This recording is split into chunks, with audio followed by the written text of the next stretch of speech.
नमस्कार, बहुत स्वागत है आपका। आप देख रहे हैं भाग्य चक्र और मैं हूं आपके साथ शैलेंद्र पांडे।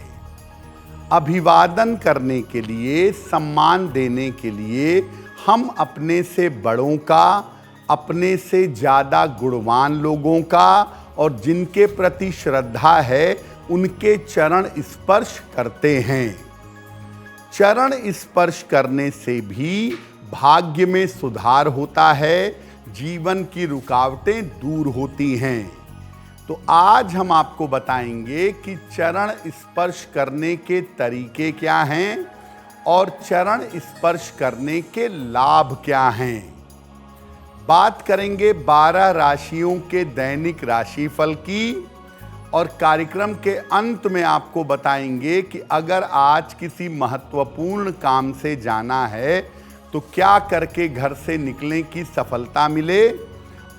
देखिए, आज हम बात कर रहे हैं चरण स्पर्श के बारे में, पैर छूने के बारे में।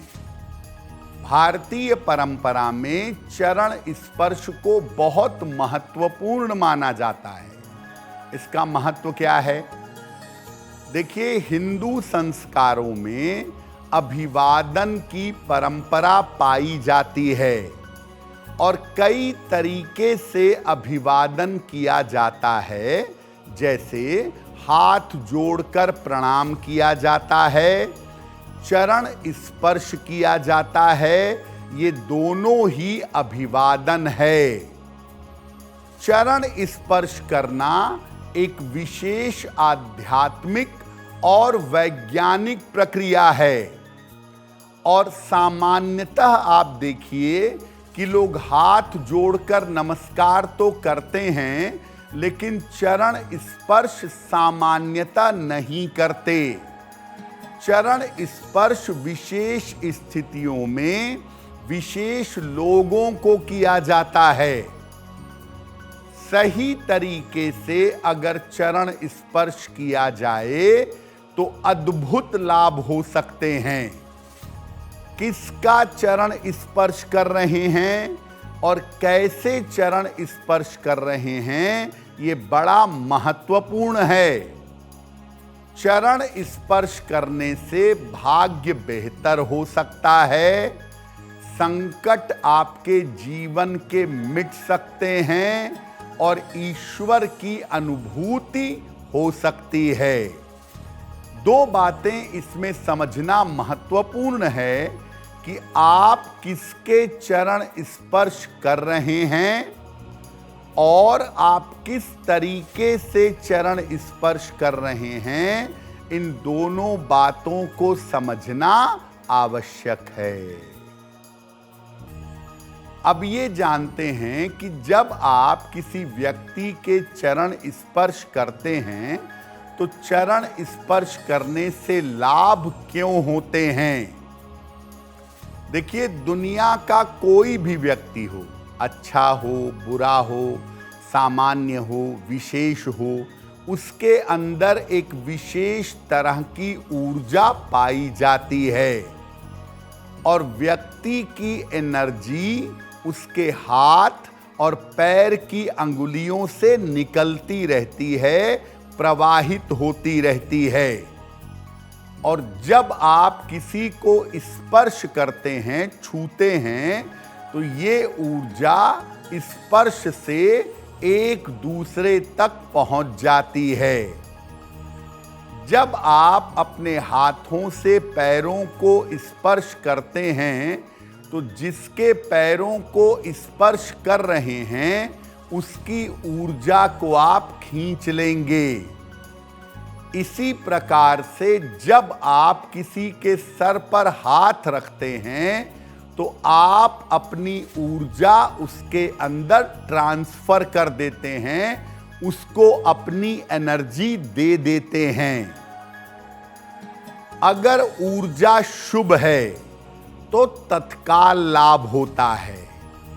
संत महात्मा, गुरुजन, जो लोग आपके प्रति प्रेम और श्रद्धा रखते हैं, विश्वास रखते हैं, आपको प्रेम करते हैं, गुरुजन हैं, संत महात्मा हैं, जब आप उनके चरणों को स्पर्श करते हैं और वो आपके सर पर हाथ रखकर आपको आशीर्वाद देते हैं, तो उनकी शुभ ऊर्जा आपके अंदर प्रवेश कर जाती है और इस शुभ ऊर्जा से आपका कल्याण होता है, आपकी कामनाएं पूरी होती हैं, रोग और बीमारियां शरीर से दूर होने लगती हैं। तो चरण स्पर्श कितना महत्वपूर्ण है और वो आपके जीवन को कैसे प्रभावित करता है, ये बात आपने जान ली। अब ये जानिए कि चरण स्पर्श करने के तरीके क्या हैं। देखिए, चरण स्पर्श करने के 3 तरीके हैं। पहला, झुक करके व्यक्ति के पैरों को छूना, झुक करके चरण स्पर्श करना। दूसरा, घुटनों के बल बैठ करके चरण स्पर्श करना। और तीसरा, लेट जाना किसी व्यक्ति के सामने, दोनों हाथ मिला के लेटे हुए नमस्कार करना, यानी साष्टांग प्रणाम करना। इन तीनों ही तरीकों से शारीरिक स्वास्थ्य उत्तम होता है, शरीर लचीला और मजबूत होता है, मन शुद्ध होता है।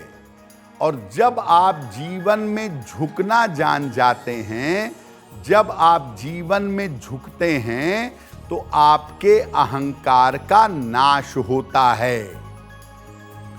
देखिए, नमस्कार करने पर, प्रणाम करने पर झुकना चाहिए। जब आप झुक करके नमस्कार करेंगे, झुक करके चरण स्पर्श करेंगे, तो इससे आपको झुकने की आदत पड़ेगी, आपके अंदर विनम्रता आएगी और आपका अहंकार दूर होगा। अब आपको बताते हैं कि चरण स्पर्श करने के नियम क्या हैं। देखिए, चरण उसी के छूने चाहिए जिसके प्रति आपके मन में श्रद्धा हो। जिसके प्रति आपके मन में श्रद्धा ना हो, जिसको आप अच्छा नहीं समझते हो, उसके चरण मत छूइए, हाथ जोड़कर केवल नमस्कार करिए। जो श्रद्धा के योग्य हो, यानी कोई संत महात्मा हो, कोई ज्ञानी जन हो, उनके चरण भी आप छू सकते हैं। अगर झुक करके चरण स्पर्श कर रहे हैं, तो हाथों की अंगुलियों से दूसरे व्यक्ति के पैर का अंगूठा छूइएगा।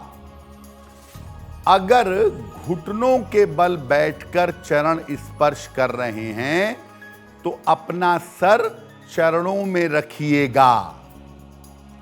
अगर आप साष्टांग प्रणाम कर रहे हैं, तो साष्टांग प्रणाम हर व्यक्ति को नहीं किया जा सकता। केवल अपने गुरु या अपने इष्ट देव को या देवी को साष्टांग प्रणाम करें। इसके अलावा कोई कितना भी बड़ा हो, कितना भी महान हो, अपने गुरु और इष्ट के अलावा किसी और को साष्टांग प्रणाम ना करें। महिलाओं को साष्टांग प्रणाम नहीं करना चाहिए। ज़्यादा से ज़्यादा महिलाएं घुटने पर बैठकर अपना सर नीचे करके प्रणाम कर सकती हैं। महिलाओं को साष्टांग प्रणाम करना वर्जित है। अगर कोई व्यक्ति श्रद्धा से, प्रेम से, ईमानदारी से आपके चरण स्पर्श कर रहा है, तो उसके सर पर हाथ रखकर उसको आशीर्वाद दीजिएगा। मान्यता ये कहती है, परंपरा ये कहती है कि माता पिता को अपनी पुत्रियों से चरण स्पर्श नहीं करवाना चाहिए। उसके पीछे तर्क ये दिया जाता है कि जब बेटी का विवाह करते हैं, तो कन्यादान के समय बेटी के चरण छूकर माता पिता उसके चरण धुलाते हैं। तो भविष्य में जिसके चरण छूने हैं, जिसके चरण धुलाने हैं, उससे चरण स्पर्श नहीं करवाना चाहिए। देखिए, चरण स्पर्श करने से आशीर्वाद तो मिलता ही है, भाग्य बेहतर तो होता ही है, लेकिन आप अलग अलग लोगों के चरण स्पर्श करके अपने ग्रहों को अनुकूल बना सकते हैं। कैसे? अगर आप नियमित रूप से अपने पिता के चरण स्पर्श करें तो सूर्य की पीड़ा समाप्त होगी। सूर्य कितना भी खराब क्यों ना हो, अगर पिता के चरण स्पर्श करेंगे तो सूर्य की मुश्किल कम होगी। अगर माता के चरण स्पर्श करेंगे तो चंद्रमा आपका अनुकूल होगा, मानसिक तनाव, मानसिक चिंताएं समाप्त होंगी। अपने से बड़ी स्त्री के, बालिका के, महिला के, जिसके प्रति आपके मन में सम्मान है, अगर उनका चरण स्पर्श करेंगे तो बुध और शुक्र आपके मजबूत होंगे। आपके बड़े भाई हैं, बड़ी बहन हैं, उनके प्रति आदर रखें, और अगर उनके चरण स्पर्श करते हैं तो मंगल की समस्याएं दूर होंगी, वाद विवाद, मुकदमेबाजी और दुर्घटनाओं से रक्षा होगी। जो आपके परिवार में, मोहल्ले में, समाज में वृद्ध व्यक्ति हैं, जो सम्मानित वृद्ध व्यक्ति हैं, अगर उनके चरण स्पर्श करेंगे तो बृहस्पति मजबूत होगा। जो व्यक्ति सात्विक है, सदाचारी है, ईमानदार है, उनके चरण स्पर्श अगर नियमित रूप से करें तो शनि, राहु और केतु नियंत्रित होंगे। संत महात्माओं के, गुरुजनों के चरण स्पर्श करने से हर तरह की बाधा दूर होती है और समस्त ग्रहों की पीड़ा शांत होती है। अगर कोई संत महात्मा मिले, गुरुजन मिले, पूरा प्रयास करके उनके चरण स्पर्श करके आशीर्वाद लीजिएगा। ऐसा करने से आपका मन शुद्ध होगा, जीवन की बाधाएं दूर होंगी, किसी भी ग्रह की कितनी भी समस्या क्यों ना हो, वो समस्या शांत हो जाएगी। देखिए, चरण स्पर्श करना बहुत मूल्यवान बात है, इसलिए आपको फिर से बता दें कि जिसके प्रति आपके मन में श्रद्धा है या जो वास्तव में संत है, महात्मा है, श्रद्धा का पात्र है, जो आपके माता पिता हैं, बड़े लोग हैं, उनका ही चरण स्पर्श करिए। जबरदस्ती दबाव में आकर चरण स्पर्श मत करिए, उससे नुकसान होगा। दूसरी बात, अगर आप अपनी कुंडली के बृहस्पति को बेहतर करना चाहते हैं तो एक बड़ा जादुई तरीका है। जो भी आपसे मिले उसको हाथ जोड़कर नमस्कार करना शुरू करिए। सबके चरण तो छू नहीं सकते, तो जो भी आपसे मिल रहा है, बड़ा मिल रहा है, छोटा मिल रहा है, महिला मिल रही है, पुरुष मिल रहा है, उसको हाथ जोड़ करके प्रणाम या नमस्कार करना शुरू करिए। इस तरह से अगर आप अभिवादन निरंतर करते जाएंगे तो आपके जीवन में शुभता बढ़ेगी और आपकी कुंडली में बृहस्पति के परिणाम अनुकूल होंगे। अब वक्त है ऐसा क्यों का।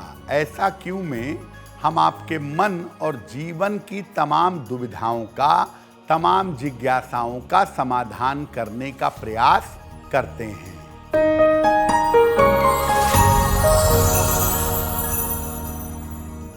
लोगों का ऐसा कहना है कि हवा में कैंची नहीं चलानी चाहिए। अगर आप कुछ काट नहीं रहे हैं, कागज नहीं काट रहे, कपड़ा नहीं काट रहे, तो हवा में कैंची मत चलाइए। क्यों कहा जाता है ऐसा? देखिए, लोग ऐसा मानते हैं कि हवा में कैंची चलाने से घर में झगड़ा होता है, अशुभता आती है। वास्तव में ऐसा नहीं है। कैंची में धार होती है, ब्लेड होती है, और कैंची अगर हवा में चलाएंगे, जरा भी लापरवाही करेंगे, शरीर पर लग जाए, उंगली में लग जाए तो हाथ कट सकता है, शरीर कट सकता है, कोई दुर्घटना घट सकती है या किसी को लगने से नुकसान हो सकता है।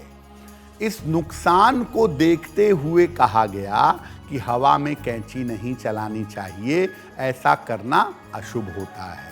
अगर आप मुझसे जुड़ करके अपनी समस्याओं का समाधान चाहते हैं और चाहते हैं कि आपकी समस्याओं को ज्योतिष के माध्यम से सुलझाया जाए, तो आप हमसे संपर्क कर सकते हैं, जुड़ सकते हैं एस्ट्रो तक पर।